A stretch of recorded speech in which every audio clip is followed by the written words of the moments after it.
അധ്യായം 6. മനുഷ്യനെ തിന്നുന്ന കുതിര. ഒരിക്കൽ വിജയനഗരത്തിന് മുഗളന്മാരുടെ ആക്രമണ ഭീഷണിയുണ്ടായി. മുഗളന്മാരുടെ കുതിരപ്പട വളരെ ശക്തമാണ്. അതിനെ നേരിടണമെങ്കിൽ നമ്മളും മികച്ച കുതിരസേനയെ തയ്യാറാക്കേണ്ടിയിരിക്കുന്നു. ഉടൻ തന്നെ അറബി കുതിരകളെ വാങ്ങാനുള്ള ഏർപ്പാട് ചെയ്യുക. കൃഷ്ണദേവരായർ മന്ത്രിമാർക്കും ഉത്തരവ് കൊടുത്തു. താമസിയാതെ 1000 അറബി കുതിരകൾ വന്നു ചേർന്നു. കുതിരകളുടെ സംരക്ഷണ ചുമതല 1000 പൗരന്മാരെ ഏൽപ്പിക്കുവാൻ ചക്രവർത്തി തീരുമാനിച്ചു. ചക്രവർത്തി തിരഞ്ഞെടുത്ത പൗരന്മാരെ കൊട്ടാരത്തിൽ വിളിച്ചുകൂട്ടി. 3 മാസം തികയുമ്പോൾ നിങ്ങൾ കുതിരകളെ ഹാജരാക്കണം. ഏറ്റവും പരാക്രമശാലിയായ കുതിരയ്ക്ക് നാം സമ്മാനം നൽകുന്നതാണ്, രാജാവ് പ്രഖ്യാപിച്ചു. കൂട്ടത്തിൽ തെന്നാലി രാമനും കിട്ടി ഒരു കുതിര. പക്ഷേ രാമൻ കുതിരയെ പരിശീലിപ്പിക്കാനോ പരിചരിക്കാനോ ഒന്നും പോയില്ല. അയാൾ അതിനെ വെളിച്ചം കയറാത്ത ഒരു കൊച്ചു മുറിയിലാക്കി പൂട്ടി. തീറ്റയും വെള്ളവും കൊടുക്കാൻ ചുമരിൽ ദ്വാരവും ഉണ്ടാക്കി വെച്ചു. ദിവസവും ഏതെങ്കിലും ഒരു നേരം അല്പം വൈക്കോലും വെള്ളവും ദ്വാരത്തിലൂടെ കൊടുക്കും. ദിവസങ്ങൾ കഴിഞ്ഞു. ചക്രവർത്തിയുടെ മുന്നിൽ കുതിരയെ ഹാജരാക്കേണ്ട ദിവസമെത്തി. എല്ലാവരും തങ്ങളുടെ കുതിരകളെ ചക്രവർത്തിയുടെ അങ്കണത്തിൽ അണിനിരത്തി. രാജാവിന് സന്തോഷമായി. എല്ലാ കുതിരകളും തടിച്ചു കൊഴുത്ത് തല ഉയർത്തി നിൽക്കുന്നു. ഇതിൽ ആർക്ക് സമ്മാനം കൊടുക്കുമെന്ന് നിശ്ചയിക്കാൻ രാജാവിന് കഴിഞ്ഞില്ല. അപ്പോഴാണ് പ്രധാനമന്ത്രി ഒരു കാര്യം രാജാവിൻ്റെ ശ്രദ്ധയിൽപ്പെടുത്തിയത്. രാമൻ്റെ കുതിര മാത്രം എത്തിയിട്ടില്ല. അതെന്തു പറ്റി?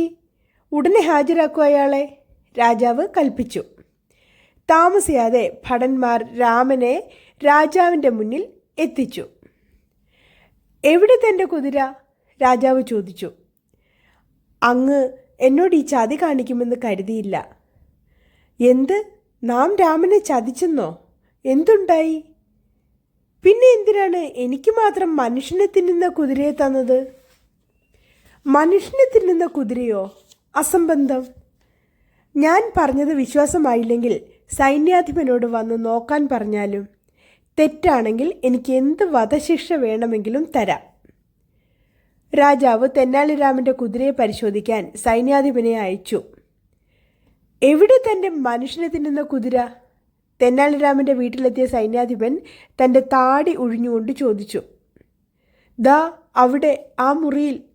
തുറക്കാൻ ധൈര്യമില്ലാത്തത് കൊണ്ട് ഞാൻ പൂട്ടിയിട്ടിരിക്കുകയാണ്. ആ ദ്വാരത്തിൽ കൂടി എത്തി നോക്കിയാൽ കാണാം, തെന്നാലിരാമൻ പറഞ്ഞു.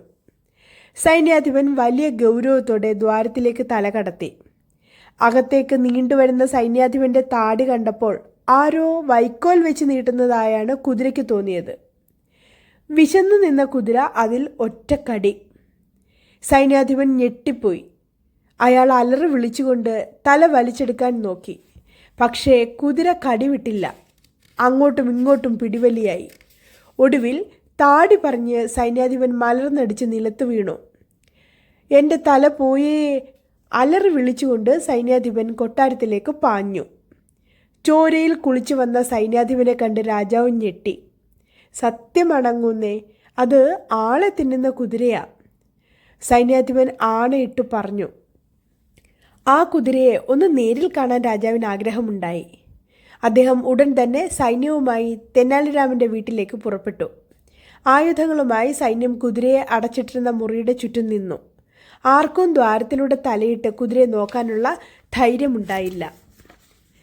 ആനപ്പടയെ കൊണ്ടുവന്ന് ആ മുറിയുടെ വാതിൽ നീക്കട്ടെ, രാജാവ് കൽപ്പിച്ചു.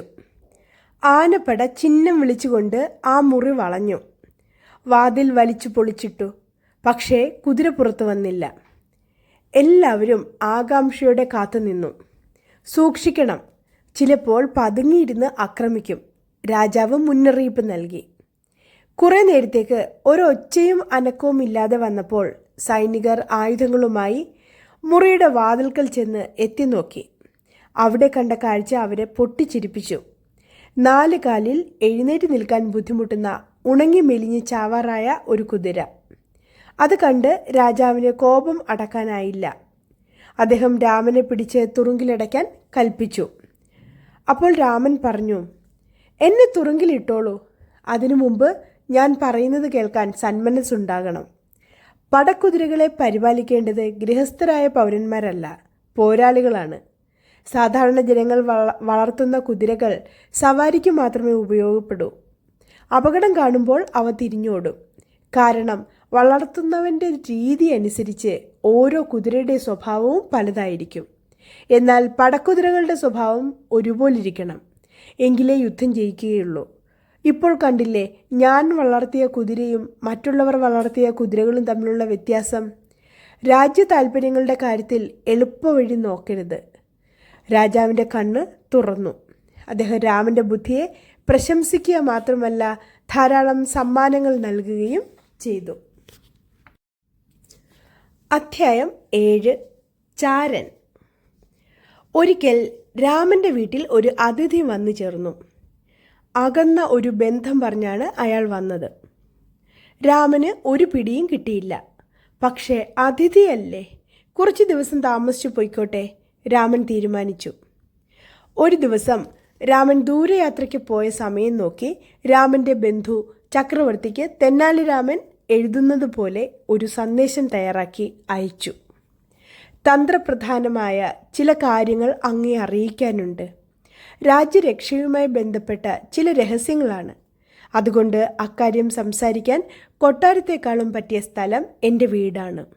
എത്രയും വേഗം അങ്ങ് വന്നാലും. ഇതായിരുന്നു സന്ദേശം. സന്ദേശം വായിച്ച ഉടൻ ചക്രവർത്തി തെന്നാലി രാമൻ്റെ വീട്ടിലേക്ക് പുറപ്പെട്ടു. അത്രയും പ്രധാനപ്പെട്ട ഒരു കാര്യത്തിനല്ലെങ്കിൽ ചക്രവർത്തിയെ തെന്നാലി രാമൻ ഒരിക്കലും തൻ്റെ വീട്ടിലേക്ക് വിളിക്കില്ലല്ലോ. ചക്രവർത്തി തെന്നാലി രാമൻ്റെ വീട്ടിലേക്ക് കയറിയതും രാമൻ്റെ ബന്ധു ഒരു കത്തിയുമായി അദ്ദേഹത്തെ ആക്രമിച്ചു. പക്ഷേ അഭ്യാസിയായ ചക്രവർത്തി അതിൽ നിന്ന് ഒഴിഞ്ഞു മാറി. മാത്രമല്ല തൻ്റെ വാളൂരി അക്രമിയുടെ കയ്യിൽ ആഞ്ഞൊരു വെട്ടും കൊടുത്തു. കത്തിയോടുകൂടി അക്രമിയുടെ കൈ അറ്റ് താഴെ വീണു. ഓടി രക്ഷപ്പെടാൻ ശ്രമിച്ച അക്രമിയെ രാജാവ് വെട്ടിവീഴ്ത്തി. ചക്രവർത്തിയെ കൊല്ലാനെത്തിയ ചാരനെ തെന്നാലി രാമൻ വീട്ടിൽ താമസിപ്പിച്ചു എന്ന വാർത്ത രാജ്യം മുഴുവനും പരന്നു. തെന്നാലി രാമൻ രാജ്യദ്രോഹമാണ് ചെയ്തത്.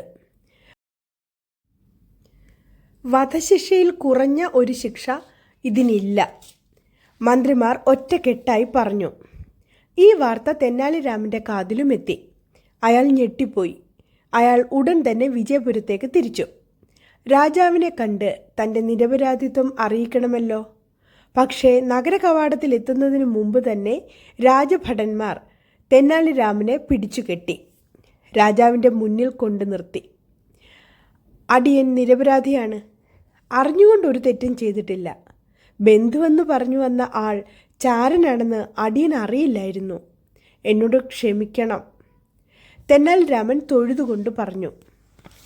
ചക്രവർത്തിക്ക് തെന്നാലി രാമനോട് സഹതാപം തോന്നി. അയാൾ കുറ്റക്കാരനല്ലെന്ന് അദ്ദേഹത്തിന് നല്ലവണ്ണം അറിയാമായിരുന്നു. പക്ഷേ മന്ത്രിസഭയുടെ തീരുമാനമാണ്, രാജ്യരക്ഷയുടെ കാര്യമാണ്. എങ്കിലും ചക്രവർത്തി തെന്നാലി രാമന് ഒരു ഇളവ് നൽകാൻ തീരുമാനിച്ചു. തെന്നാലി രാമൻ, നിങ്ങൾക്ക് മരണശിക്ഷയിൽ കുറഞ്ഞതൊന്നും തരാനാവില്ല. അതിലെനിക്ക് വിഷമമുണ്ട്. ഞാൻ നിങ്ങൾക്ക് ഒരു ഇളവ് തരാം. ഏത് രീതിയിലാണ് മരിക്കേണ്ടതെന്ന് തിരഞ്ഞെടുക്കാനുള്ള സ്വാതന്ത്ര്യം നാം നിങ്ങൾക്ക് തരുന്നു. തെന്നാലി രാമൻ ആലോചനയോടെ തലകുനിച്ചു നിന്നു. ഏത് രീതിയിൽ മരിക്കാനാകും തെന്നാലി രാമൻ ആഗ്രഹിക്കുക? സഭാംഗങ്ങൾക്കിടയിൽ ചർച്ചയായി. പെട്ടെന്ന് എല്ലാവരെയും നിശബ്ദരാക്കിക്കൊണ്ട് തെന്നാലി രാമൻ്റെ ശബ്ദം അവിടെ ഉയർന്നു. പ്രായം ചെന്ന് വയസ്സായുള്ള മരണമാണ് ഞാൻ തിരഞ്ഞെടുക്കുന്നത്. നടപ്പിലാക്കാൻ വിധിയുണ്ടാകണം. സഭ സ്തംഭിച്ചു പോയി.